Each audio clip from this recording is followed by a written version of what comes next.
Dhallywood superstar Shakib খানের সাবেক দুই স্ত্রী অপু বিশ্বাস ও শবনম বুবলির মাঝে দ্বন্দ্ব যেন থামছেই না। সুযোগ পেলেই একে অন্যকে খোঁচা মারতে ভোলেন না দুজন।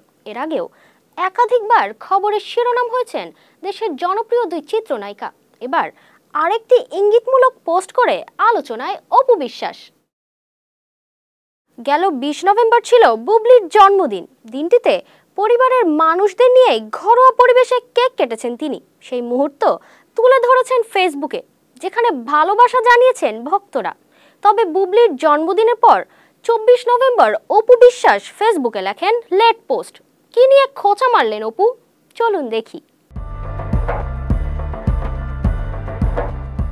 শাকিব খানকে কেন্দ্র করে তার দুই সাবেক স্ত্রী অপু বিশ্বাস ও শবনম বুবলির সম্পর্কে টানাপোড়েন নতুন নয়।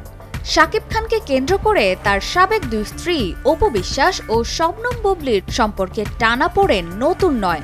প্রায়ই তাদের একে অপরের বিরুদ্ধে আপত্তিকর ও অসম্মানজনক মন্তব্য করে থাকেন, যা সমাজ মাধ্যমে নানা আলোচনার জন্ম দেয়। এবার বুবলিকে খোঁচা দিয়ে অপু বিশ্বাস টয়লেট ডে শুভেচ্ছা জানানোর মাধ্যমে আবারও বিতর্ক সৃষ্টি করেছেন। হ্যাপি টয়লেট ডে ২০ নভেম্বর সঙ্গে একটি অট্ট হাসি ইমোজি জুড়ে দেন তিনি। সরাসরি কিছু না বললেও পরোক্ষভাবে বুবলির জন্মদিন নিয়েই ঠাট্টা করেছেন এই নায়িকা, এমনটাই ভাবছেন নেটিজেনরা। তবে বিষয়টি ভালোভাবে নেননি বুবলির ভক্তরাও।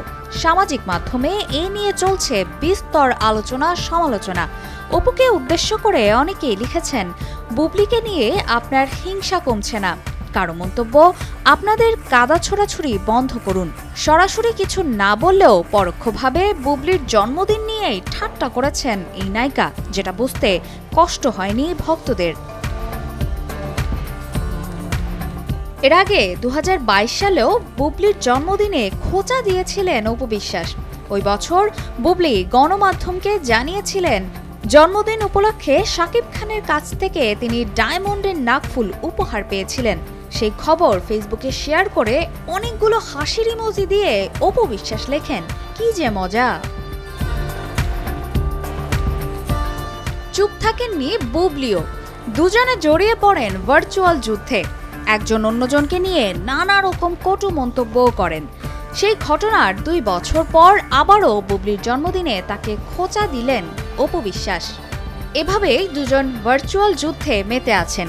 এছাড়া নিজেদের কাজের থেকে বেশি শাকিব খান প্রসঙ্গে প্রায় তর্কযুদ্ধে জড়াতে দেখা গেছে এই দুই নায়িকাকে।